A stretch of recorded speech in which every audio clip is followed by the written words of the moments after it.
friends, welcome back to Food Prep Guide. We are back today with another canning recipe for onions this time.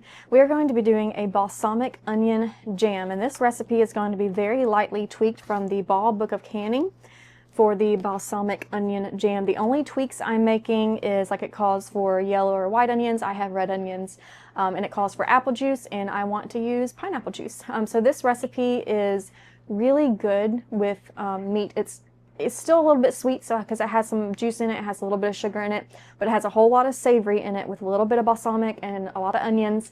So this is really good spread on meatloaf. It's good topped on hamburgers, but it's also, I'm going to be using it whenever I run out of fresh onions.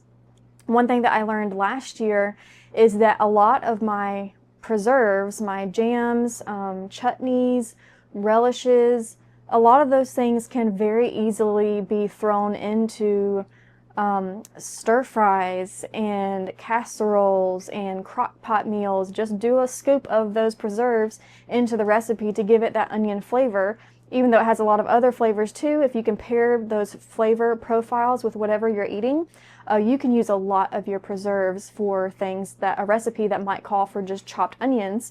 You can use onion relish or this balsamic onion jam to give it that flavor. So that's how we will be using it in our kitchen. I hope you will enjoy it. Let's go ahead and get canning.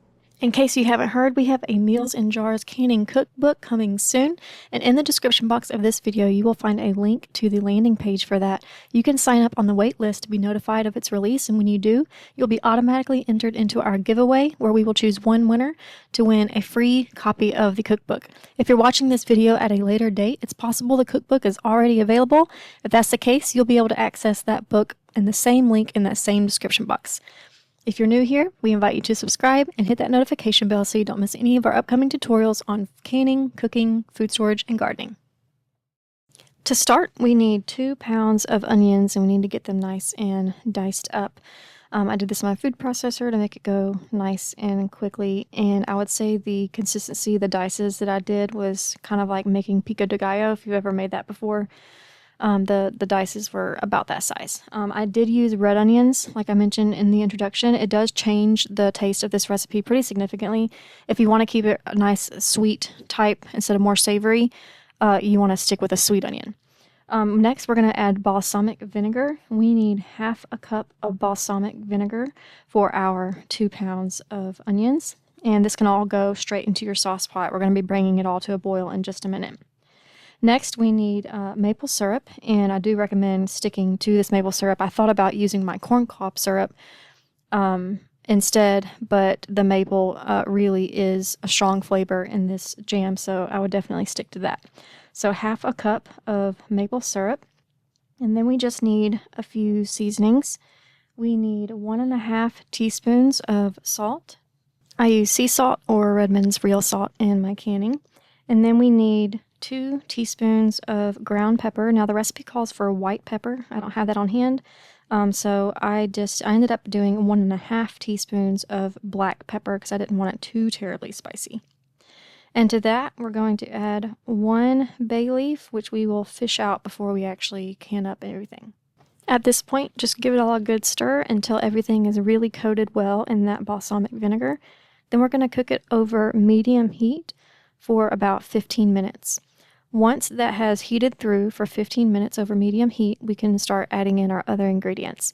The next ingredient is going to be 2 cups of either apple juice, or I used pineapple juice. I've been using pineapple juice in a lot of my canning projects over the last 2 years because it has just added a really nice flavor. It seems to complement so many things. But 2 cups of either apple juice or pineapple juice.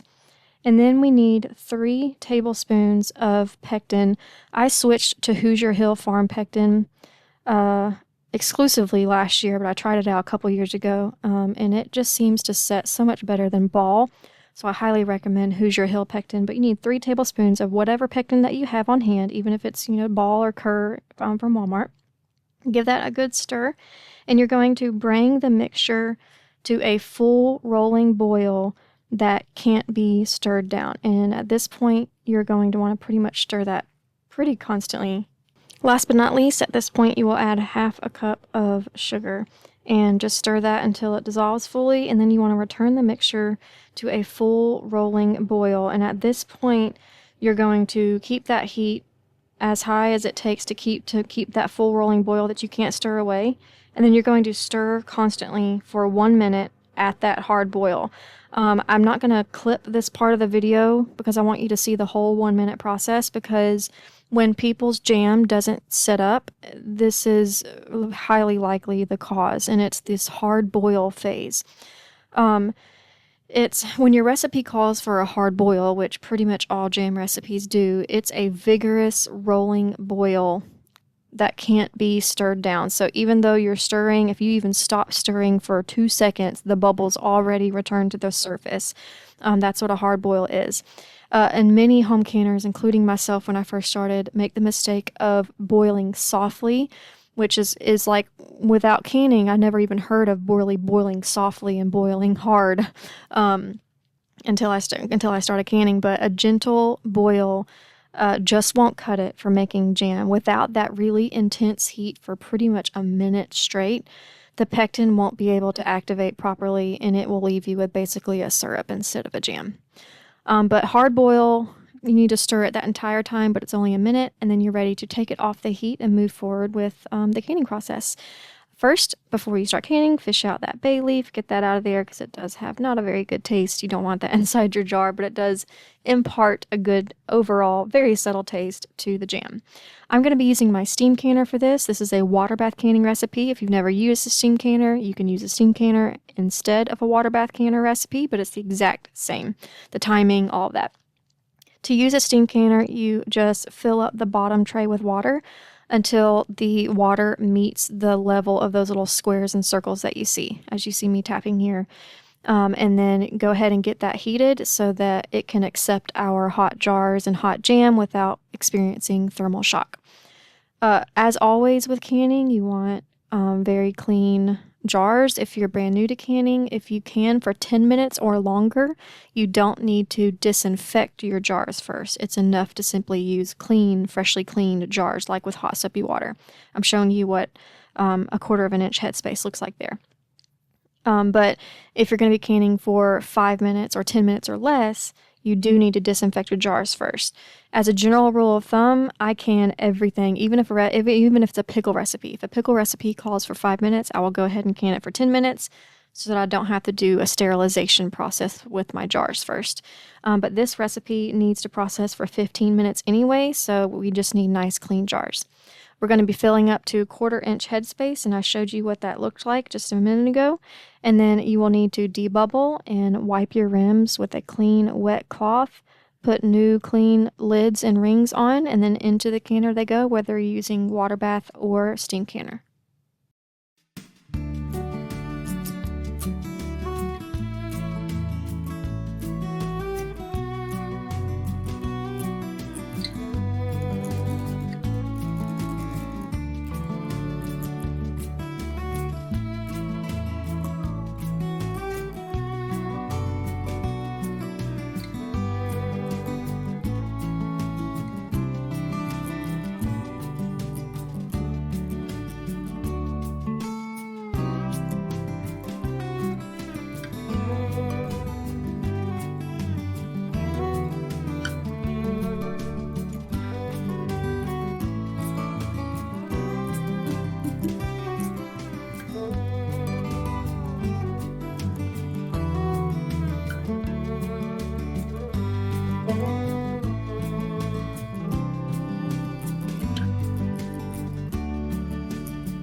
Once everything's ready, into the canner it goes. I love this steam canner because it doesn't use as much water, and therefore it comes up to temperature so much faster, and it makes the whole canning process, it just shaves a few minutes off of the canning process. But with a steam canner, you will turn it to high heat just like you would with a water bath canner, because we do need a hard boil, but it's going to use steam to can it, and we judge that by this gauge right here. You need that arrow to get into the green zone for your area. Now this is going to be elevation dependent. For my area, it's the dark green, which you can see it is now, but once it hits the green zone for your elevation, that's when you start your time. This recipe needs to can for 15 minutes, but if you live above 1,000 feet elevation, you'll need to add time to that, so be sure to reference a chart online. But once they're done with a steam canner, you turn the heat off and you gently slide that off of the heat, and then you leave it there for 5 minutes before you touch the jars and attempt to move them.